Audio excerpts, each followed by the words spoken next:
하나님의 말씀 마태복음 22장 1절에서 14절까지의 말씀을 함께 보도록 하겠습니다. 마태복음 22장 1절에서 14절까지의 말씀. 신약페이지 37쪽 37페이지 되겠습니다. 신약 마태복음 22장 1절에서 14절까지 한 절씩 교독하여 읽고 마지막 절은 한 목소리로 합독하겠습니다. 제가 먼저 읽겠습니다. 예수께서 다시 비유로 대답하여 이르시되 천국은 마치 자기를 위하여 혼인잔치를 베푼 어떤 인물과 같으니 그 종들을 보내어 그 청한 사람들을 혼인잔치에 오라 하였더니 오기를 싫어하거늘 다시 다른 종들을 보내어 그에 청한 사람들에게 이르기를 오라고 잔을 준비하되 나의 소와 살찐 짐승을 갖고 모든 것을 갖추었으니 혼인잔치에 오소서 하라 하였더니 그들이 돌아보지도 않고 한 사람은 자기 밭으로 한 사람은 자기 사업하러 가고 그 남은 자들은 종들을 잡아 모욕하고 죽이니 임금이 노하여 군대를 보내어 그 살인한 자들을 진멸하고 그 동네를 들사르고 이에 종들에게 이르되 혼인잔치는 준비하였으나 청한 사람들은 허락하지 아니하니 내거리 길에 가서 사람을 만나는 대로 혼인잔치에 청하여 오라 한대 종들이 길에 나가 악한 자나 선한 자나 만나는 대로 모두 데려오니 혼인잔치에 손님들이 가득한지라. 임금이 손님들을 보러 들어올세 거기서 예복을 입지 않은 한 사람을 보고 이르되 친구가 어찌하여 예복을 입지 않고 여기 들어왔느냐 하니 그가 아무 말도 못하거늘 임금이 사환들에게 말하되 그 손발을 묶어 바깥 어두운 데에 내던지라 거기서 슬피 울며 이를 갈게 되리라 하니라. 청하는 받은 자는 많은데 택함을 입은 자는 적으니라. 할렐루야. 여기 이곳에 우리와 함께 하시는 줄 믿습니다. 주님께서 이곳에 우리와 함께 거하시고자 우리 가운데 거하시고자 예수 그리스도를 통해서 우리를 구원하셨습니다. 하나님이 우리를 성전 삼아서 성전된 우리 안에 거처를 삼으시고 우리가 서로를 사랑하고 서로를 축복하고 우리가 하나님의 영광을 찬양할 때 우리 안에서 참된 예배가 시작되는 줄 믿습니다. 우리가 이 시간에 서로에게 사랑과 축복의 말로 한번 인사하겠습니다. 주님의 사랑으로 사랑 축복합니다. 옆 사람과 함께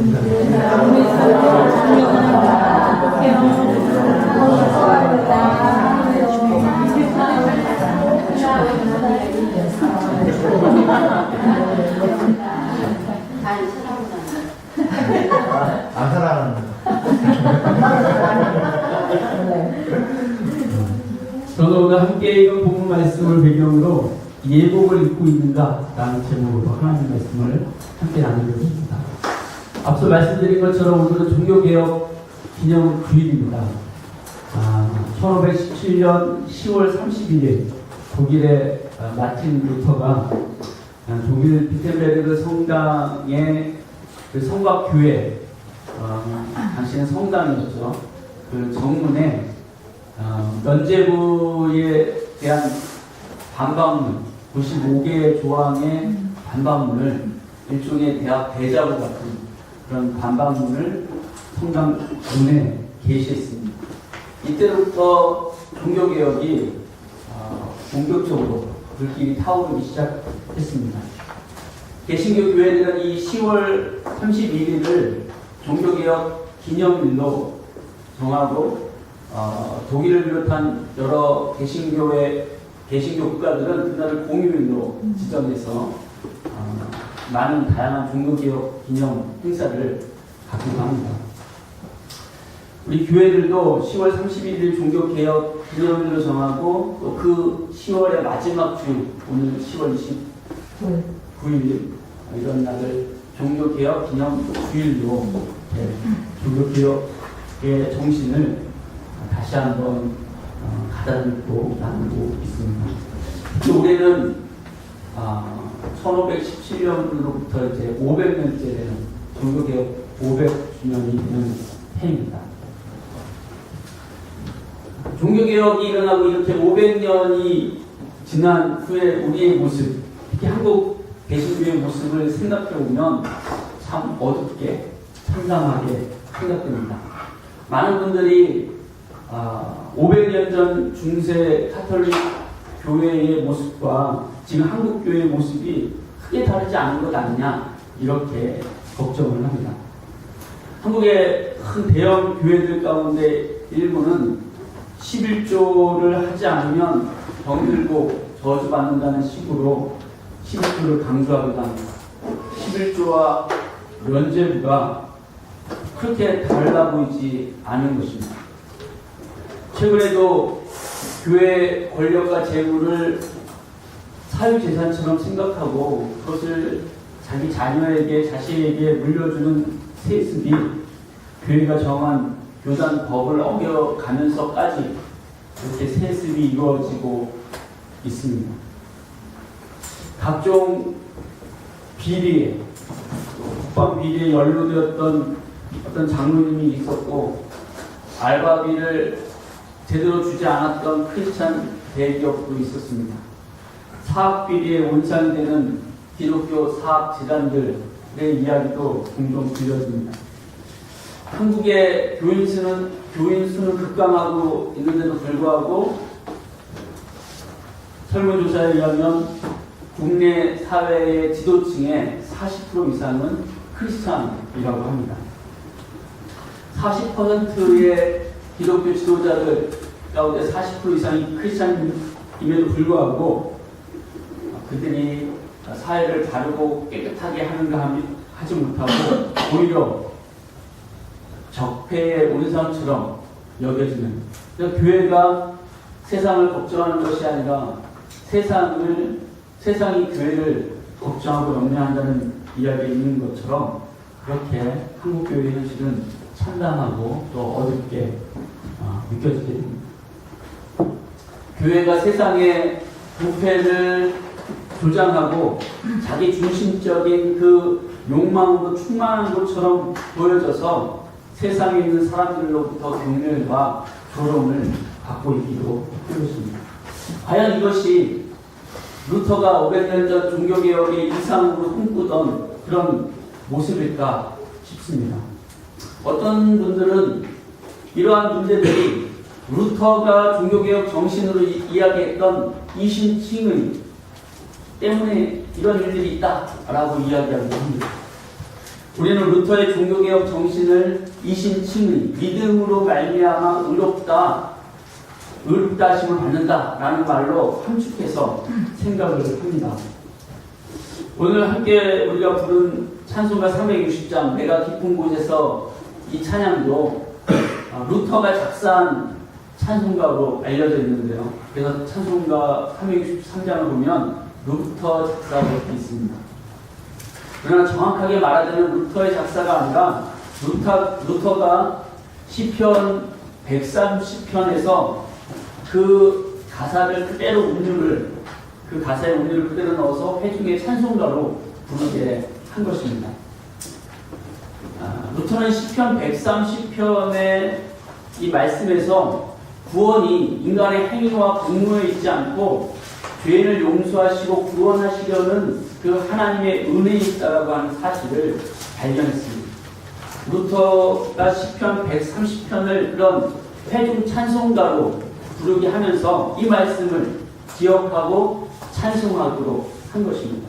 그래서 우리의 구원이 하나님의 은혜에 있다라는 사실을 알게 하는 것입니다. 130편 3절과 4절에 이렇게 말씀합니다. 여호와여 주께서 죄악을 지켜보실진대 주여 누가 서리이까 그러나 사료하심이 주께 있음은 주를 경외하게 하십니다. 또 이렇게 7, 8절에 끝맺고 있습니다. 이스라엘아 여호와를 바랄지어다 여호와께서는 인자하심과 풍성한 속량이 있습니다. 그가 이스라엘을 그의 모든 죄악에서 속량하시리로다. 하나님 우리의 죄를 용서하시고 우리를 저절로 구원하시려고 하신 분이다 라는 것입니다. 루터와 종교 개혁자들은 오직 믿음, 오직 은혜, 오직 성경, 그것에만 우리의 구원의 근거가 있다고 그렇게 주장하고 선언했던 것입니다. 이런 주장은 당시 로마 가톨릭 교회의 그런 공로사상, 특별히 교황이 모든 신적 권위를 위임받아서 교회가 구원의 열쇠를 가지고 있다라고 하는 그 생각에 정면으로 도전하는 그런 주장이었습니다. 종교개혁가들은 목숨을 걸고 당시 로마 교황청의 권력에 저항했습니다. 그리고 그들은 저항자들, 반항아들이라고 하는 뜻으로 프로테스탄트라고 불려졌던 것입니다. 우리를 프로테스탄트라고 부르죠. 반항아들, 저항자들이라는 뜻입니다. 그렇게 500년의 세월이 흘러오면서 우리는 믿음으로 의롭다함을 얻는다라는 주장을 믿기만 하면 구원받는다. 행함은 중요하지 않다. 구원에 있어서 우리의 행위는 중요한 것이 아니다. 라는 논리로 받아들이고 있습니다. 그런데 과연 그럴까요? 종교개혁자들이 외쳤던 주장은 그 당시의 교회 부패와 타락이라고 하는 어두운 현실을 배경으로 외쳤던 주장입니다. 그래서 사실 우리도 성경으로 돌아가야만 합니다. 성경을 통해서 다시 한번 우리 시대의 교회 현실과 교회의 어두운 모습을 돌이켜봐야 한다는 것입니다. 하나님 말씀이 구원에 대해서 어떻게 말씀하고 있는지 돌이켜보아야 한다는 것입니다. 사실 루터와 종교개혁자들의 주장이 단지 믿으면 된다, 행함이나 거룩한 삶은 중요하지 않다라고 주장한 것이 아니었다고 하는 사실을 우리는 깨달아야 합니다. 오히려 칭의, 의롭다라고 하심을 입었다라고 하는 이 칭의는 의롭게 된 성도의 삶에서 행위가 분리되어 있다는 것이 아니라 오히려 정의로운 삶과 그 정의로운 삶의 실천과 무관한 것이 아니라는 사실을 우리가 말씀 속에서 깨달아야 하는 것입니다. 저는 오늘 구원에 있어서 중요한 예수님의 말씀을 오늘 본문을 통해서 살펴보려고 합니다. 마태복음 22장 1절에서 14절의 말씀. 이 말씀은 예수님이 천국에 대한 비유로 하신 말씀입니다. 아들의 혼인잔치를 준비하고 있는 어떤 임금에 대한 이야기였습니다. 임금은 종들을 통해서 초대장을 돌렸습니다. 초대장을 받는 사람들은 임금에게 선택받은 사람들이었습니다. 약속한 날이 이르러서 임금은 다시 종들을 보내서 이제 마침내 그날이 왔다고 그렇게 알렸습니다. 그런데 문제는 초대받은 사람들이 시큰둥한 반응을 보인 것입니다. 뭔가 착오가 있는 게 아닌가 싶어서 임금은 다시 한번 종들을 보내면서 이렇게 말하라고 했습니다. 4절에 22장 4절 다시 한번 읽겠습니다. 시작. 다시 다른 종들을 보내는 때 수상한 사람들에게 이르되 내가 오찬을 준비하되 나의 소와 살찐 짐승을 잡고 모든 것을 갖추었으니 혼인잔치에 오소서 하라 하였더니 왕은 여러분들이 준비할 게 없습니다. 내가 다 준비했고 다 준비했습니다. 살찐 짐승을 잡았고 먹을 것이 충분합니다. 그냥 오시기만 하면 됩니다. 이렇게 청하라고 이야기를 했습니다. 여기서 이 비유가 천국, 하나님 나라에 대한 비유라는 것을 우리가 좀 생각해 볼 필요가 있습니다. 성경에서 하나님이 통치하시는 나라, 그 천국은 자주 잔치의 자리로 묘사되고 합니다. 이사야 선지자가 하나님께서 세상 모든 민족을 시온산으로 부르시고 그들에게 제일 좋은 살코기와 잘 익은 포도주를 대접하는 그런 풍성한 잔치가 열릴 것이라고 그렇게 예언한 것을 보게 됩니다. 이사야서 25장 6절에서 8절인데요. 제가 한번 읽겠습니다. 만군의 여호와께서 이 산에서 만민을 위하여 기름진 것과 오래 저장하였던 포도주로 연회를 베푸시니 곧 골수가 가득한 기름진 것과 오래 저장하였던 맑은 포도주로 하실 것이며 또 이 산에서 모든 민족의 얼굴을 가리개와 열방 위에 덮인 덮개를 제하시며 사망을 영원히 멸하실 것이라. 주 여호와께서 모든 얼굴에서 눈물을 씻기시며 자기 백성의 수치를 온 천하에서 제하십니다. 하나님은 연회, 잔치를 베푸시는 분이라고 마지막 때 모든 민족 열방을 향한 잔치가 벌어질 것이라고 이사야 선지자는 예언한 것입니다. 이 잔칫날은 모든 사람들의 그 얼굴에 가려진 덮개, 제가 어제 저희 큰아버지께서 돌아가셔서 입관하는 것을 지켜봤는데 마지막에 이제 얼굴을 가리지 않습니까? 여기 이사야가 이야기하고 있는 사람들의 얼굴을 가린 가리개는 수의, 죽은 사람들이 입는 옷을 이야기하는 것입니다. 그런 수의가 하나님 앞에서 벗겨지는 날, 사망의 권세가 깨어지는 것을, 그런 잔칫날을 이야기하는 것입니다. 눈물이 닦여지는 날이고 모든 사람들의 수치의 기억에서 이제 해방되는 그런 날이라고 이야기합니다. 요한계시록 19장에도 이러한 하나님 나라의 역사가 완성되는 날에 대한 기록을 어린 양의 혼인잔치라고 그리고 있습니다. 요한복음에서 예수님의 제일 첫 번째 이적은 가나의 혼인잔치에서 일어났습니다. 그러니까 예수님이야말로 이 땅에 하나님께서 보내신 그 잔치, 그 자체였던 것입니다. 예수님이 계신 곳에서는 잔치가 일어나는 것입니다. 예수님이 있는 곳에서는 사람들의 생명이 회복되고 잃어버렸던 하나님의 형상이 회복되었습니다. 예수님이 계신 곳에서는 굶주린 사람들이 풍성하게 먹고 눈물 흘리던 사람들의 눈물이 닦여진 것입니다. 왕신 하나님께서 그 아들의 혼인잔치, 그 자리에 택하신 자들을 초청하셨습니다. 예수님은 그 비유를 하신 것입니다. 그런데 문제는 초대받은 사람들이 한결같이 오려고 하지 않았다는 것입니다. 임금이 초대를 했는데 이 임금의 초대를 거절한 것입니다. 임금님의 마음이 어땠을까요? 모든 준비를 마쳤다라고 하는 이 말 속에서 임금의 마음 가운데 있는 씁쓸함이 더 크게 느껴지는 것 같습니다. 사실 이 혼인잔치의 비유는 앞서 나오는 21장에 나오는 두 가지 비유, 두 아들의 비유와 또 악한 소작인의 비유와 함께 상부작으로 연결되는 그런 비유입니다. 두 아들의 비유는 이렇습니다. 21장 28절에서 32절까지인데요. 두 아들을 둔 아버지가 있었습니다. 아버지가 맏아들에게 포도원에 가서 일 좀 하라고 이렇게 이야기하니까 큰아들이 예 가겠습니다 라고 말하고는 가지 않았습니다.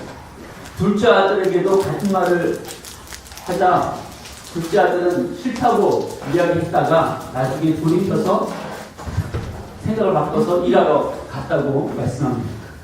그리고 예수님이 이 비유의 결론으로 세례 요한을 통해서 하나님 말씀 메시지가 전해졌지만 그것을 받아들이지 않았던 대제사장들, 백성의 장로들과 바리새인들을 비유로 말씀하신 것이다. 이렇게 성경이 이야기합니다. 또 악한 소작인의 비유, 우리가 많이 들어서 아실 것인데 어떤 주인이 정성 들여서 포도원을 바꿨습니다. 그리고 그것을 농부들에게 이제 세를 주고 멀리 외국에 여행을 떠났습니다. 열매를 거둘 계절이 되어서 주인이 수출의 얼마를 받으려고 종들을 보냈는데 소작이들이 그 종들을 붙잡아서 때리고 심지어 죽이기까지 했다는 것입니다. 나중에 주인이 내 아들은 공경하겠지라고 생각해서 그 아들을 보냈지만 소작인들은 그 아들마저도 포도원 밖으로 내쫓아서 죽였다. 이게 마태복음 21장 후반절 33절에서 46절에 나오는 이야기입니다.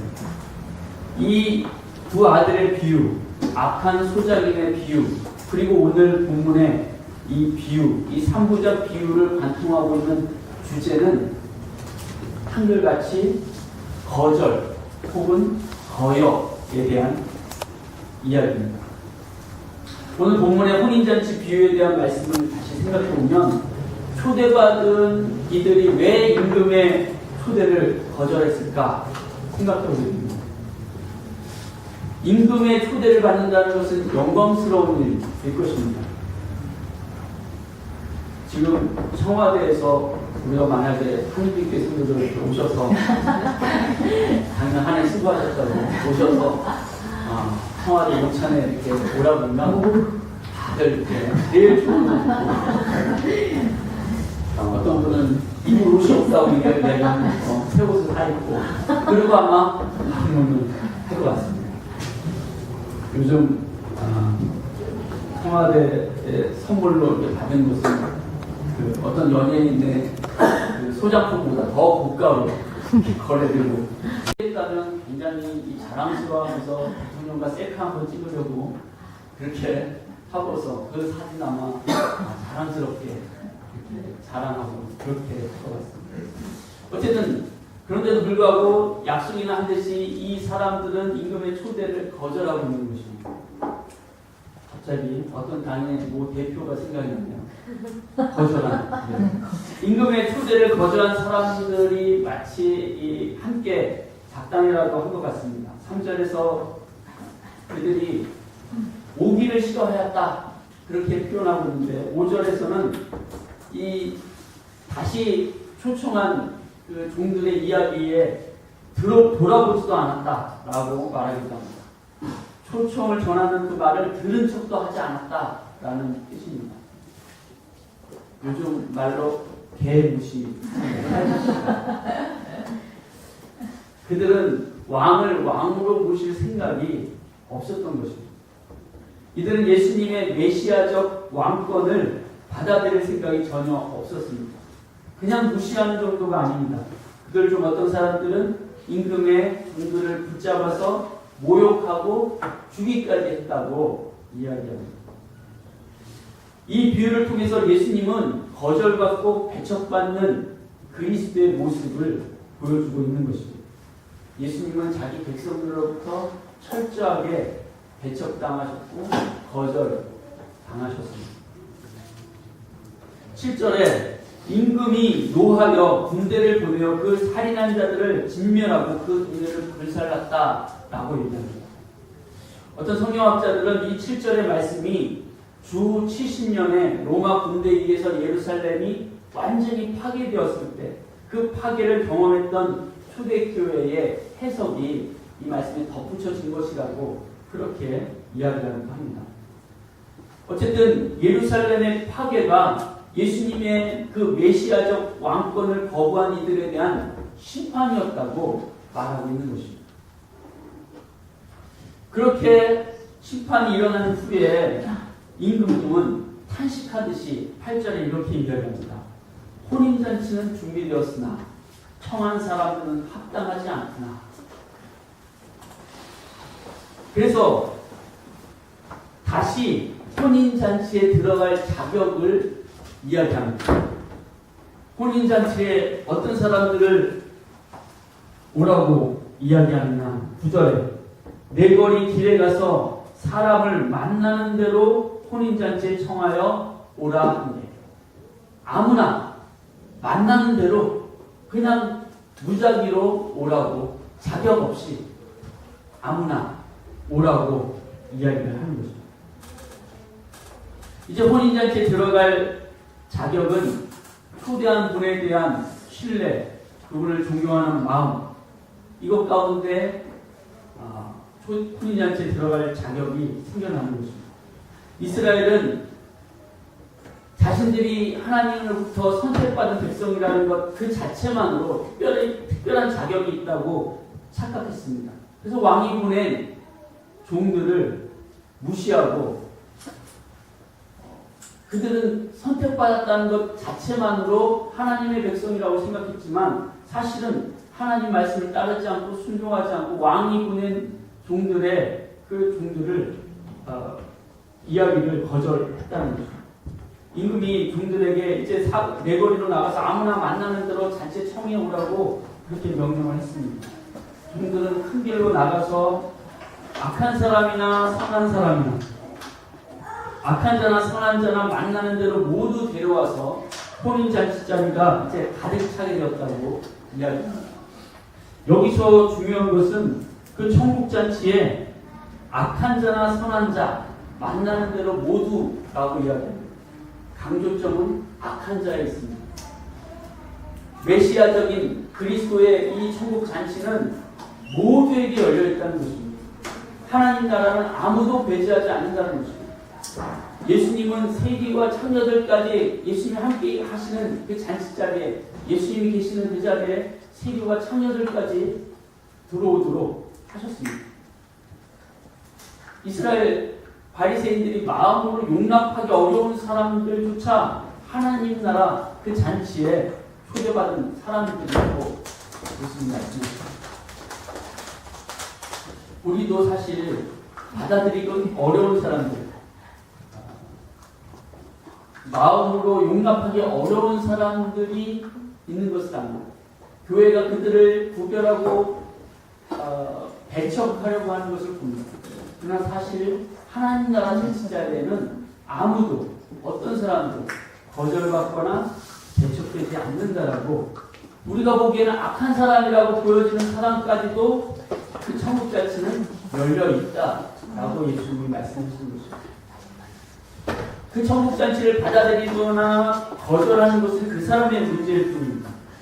스스로 임금의 잔치에 초대받을 자격이 없다고 그렇게 생각했던 사람들은 그 뜻밖의 초청에 기꺼이 응하게 됐고 그 잔치 자리는 가득 차게 되었습니다. 이제 봐야서 잔치가 흥겹게, 이 자격 없는 사람은 내가 대통령께 초청을 받을 자격이 없는데 나를 불러주시다니 이 흥분과 기쁨과 설렘으로 잔치 자리에 참여하게 된 것입니다. 그런데 오늘 11절과 12절을 보면 그런 흥겨운 잔치자리에 찬물을 끼얹는 것 같은 일이 희명합니다. 손님을 만나러 잔치자리에 나온 왕이 혼인 예복을 입지 않은 한 사람을 발견한 것입니다. 그리고는 그에게 묻습니다. 친구여, 어찌하여 예복을 입지 않고 여기 들어왔느냐? 이 질문에 이 예복을 입지 않은 한 사람은 유구무원, 아무 말도, 당황해서 아무 말도 할 수가 없었습니다. 길가에 지나가는 사람 그냥 붙잡아서 불러다 앉혀놓고는 왜 혼인 예복 입지 않았냐 이렇게 야단치는 것 같아서 이상하게 생각됩니다. 어떤 성경학자는 왕이 이미 연회장 바깥에 손님들이 입을 예복을 준비해 놓았을 것이라고 말하기도 합니다. 그래서 들어오면서 그 예복을 입는다고.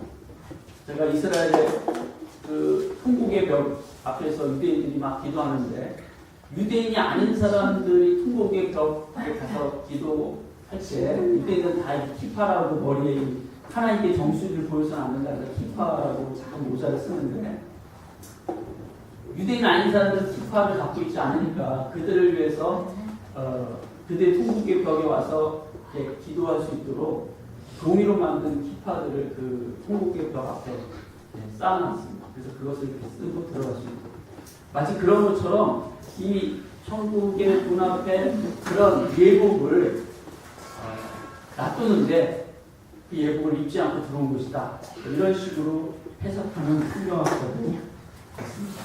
그런데 중요한 것은 이게 어떤 특별한 옷이다라는 것이 아닙니다. 여기서 말하는 혼인 예복은 마태복음 전체의 맥락에서 볼 때 의로운 행동, 그 사람의 의로운 삶의 모습이라고 보아야 합당하다는 것입니다. 예수님은 산상수훈에서 너의 의가 서기관과 바리새인보다 더 낫지 못하면 결코 천국에 들어가지 못하리라 이렇게 말씀하셨습니다. 악인이나 선인이나 착한 사람이나 나쁜 사람이나 유대인이나 비유대인이나 남자나 여자나 가릴 것 없이 천국은 기의 문으로 모두에게 열려 있습니다. 다만 이 하늘나라 잔치에 참여하는 이들은 거기에 맞는 의의 옷을 입어야 한다는 것입니다. 요한계시록 19장 8절에 이것을 잘 요약하고 있습니다. 어린 양의 혼인 잔치가 이르자 신부는 단장을 다 끝냈다고 이야기합니다. 그리고 하늘로부터 그 신부가 내려오는 것을 요한은 바라보면서 그 신부와 함께 들려지는 우렁찬 소리를 듣는데 요한계시록 19장 8절에 이런 소리를 듣습니다. 신부에게 빛나고 깨끗한 세마포 옷을 입도록 허락하셨으니 이 세마포 옷은 성도들의 옳은 행실이라. 의로운 행실이 그들의 세마포옷이다. 이렇게 말씀하시는 하늘의 음성을 요한은 들었던 것입니다. 오늘날 한국교회를 질타하는 여러 목소리가 많습니다. 변명할 말이 없습니다. 어쩌다 이 지경이 되었을까요? 믿음으로 구원받았다라는 이 말씀이 오용되고 있기 때문입니다. 믿음이란 믿음의 대상을 사랑하는 것입니다. 그리고 그 사랑은 결코 아무것도 하지 않는 무능한 것이 아닙니다. 사랑에 빠진 사람은 상대가 기뻐하는 일이라면, 옛날에 그런 노래를 했었죠. 난 내가 기뻐하는 일이라면 무엇이든지 할 수 있습니다. 내게 능력 주시는 자에서 내가 모든 것을 할 수 있다라고 하는 말은 하나님 내게 슈퍼맨 같은 어떤 능력을 주셔서 모든 걸 할 수 있다라는 의미이기 전에 내가 그분을 사랑하기 때문에 그분의 능력 안에서 내가 모든 것을 감당하겠다라고 하는 고백이기도 한 것입니다.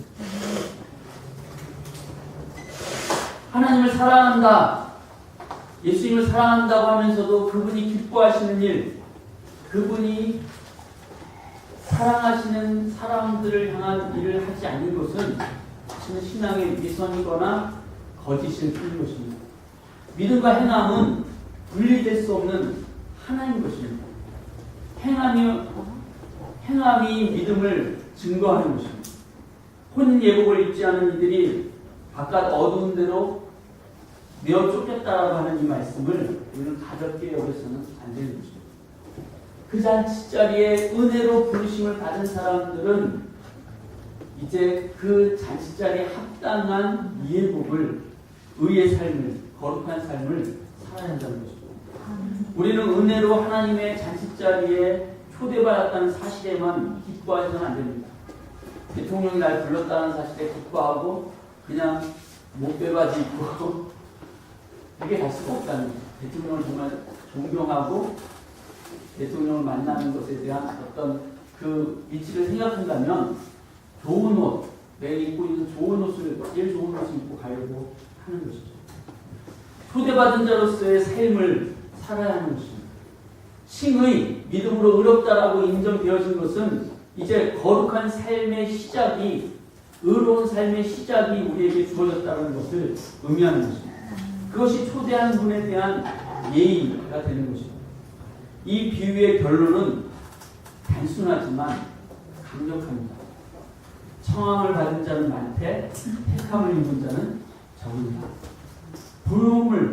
구원으로 부름을 받고 천국의 자리에, 잔치자리에 부르심을 받은 사람은 많지만 뽑힌 사람은 적다라고 얘기합니다. 의의 삶, 거룩한 삶, 예복을 입은 사람의 삶을 말하는 것입니다. 오늘 종교계 500주년을 맞이한 우리의 삶을 돌아봅니다. 여전히 혼인 예복을 입지 않은 채 살아가고 있지 않은가, 이렇게 돌아보아야 할 것입니다. 바울 사도는 성경의 곳곳에서 그리스도로 옷 입은 사람이 되라고 이야기했습니다. 우리가 그리스도인이 되었다고 하는 것은 옛사람의 옷을 벗어버리고 이제 새 사람, 그리스도의 옷을 입는 것이라고 말하는 것입니다. 바울은 옛사람의 죽음을 상징하는 세례, 그 세례를 들어서 이것을 이야기하기도 했습니다. 갈라디아서 3장 27절에 누구든지 그리스도와 합하기 위하여 세례를 받은 자는 그리스도로 옷 입었느니라. 우리는 예수 그리스도를 믿고 구원을 받은 그 징표로 세례 예식을 행합니다. 그 세례 예식에서 우리의 옛사람은 그 물 위 아래에서 예수님과 십자가 함께 죽었다라고 고백을 하고 물 속에서 나올 때 그리스도 부활의 생명으로 새 사람이 돼서 나온다고 이야기합니다. 그러므로 우리는 이제 그리스도로 옷 입어야 한다라고 말하는 것입니다. 로마서 13장 14절에도 오직 주 예수 그리스도로 옷 입고 정욕을 위하여 육신의 일을 도모하지 말라라고 말씀하기도 합니다. 예수 그리스도로 옷 입고 사는 것은 자신의 정욕, 자신의 욕망에 충실한 삶이 아니라는 것입니다. 에베소서 4장 24절에는 하나님을 따라 의와 진리의 거룩함으로 지으심을 받은 새 사람을 입으라 라고 말씀하고 있습니다. 정의롭고 정의와 진리의 실로 짜여진 옷, 그리스도의 마음으로 사람을 대하고 그리스도의 손과 발로서 살아가는 것, 그것이 우리가 입어야 할 새로운 옷이라고 바울은 이야기하는 것입니다. 우리에게 이미 천국 잔치는 준비되어 있습니다. 잔치 자리에 믿음으로 들어가셨습니까? 예복을 입고 계십니까? 새로운 종교개혁이 일어나야 한다고 많은 사람들이 이야기합니다. 참된 개혁은 오늘 여기에 모인 우리들이 예수 그리스도의 옷을 입은 사람으로 의로운 행실을 가지고 살려고 하는 그 마음으로 세상 가운데 거하게 될 때 이 세상 가운데 참된 개혁이 일어나게 될 줄 믿습니다. 우리는 하나님의 은혜로 잔치에 부르심을 받은 사람들입니다. 하나님 나라 잔치에 합당한 예복, 그리스도의 옷을 입는 옳은 행실, 정의로운 삶을 살아서 하나님께서 참으로 나의 의는 믿음으로 말미암아 살리라 이렇게 말씀하시는 하나님께 참되게 인정받으시는 그런 삶을 살려주시기를 주님의 이름으로 축원합니다. 기도하겠습니다.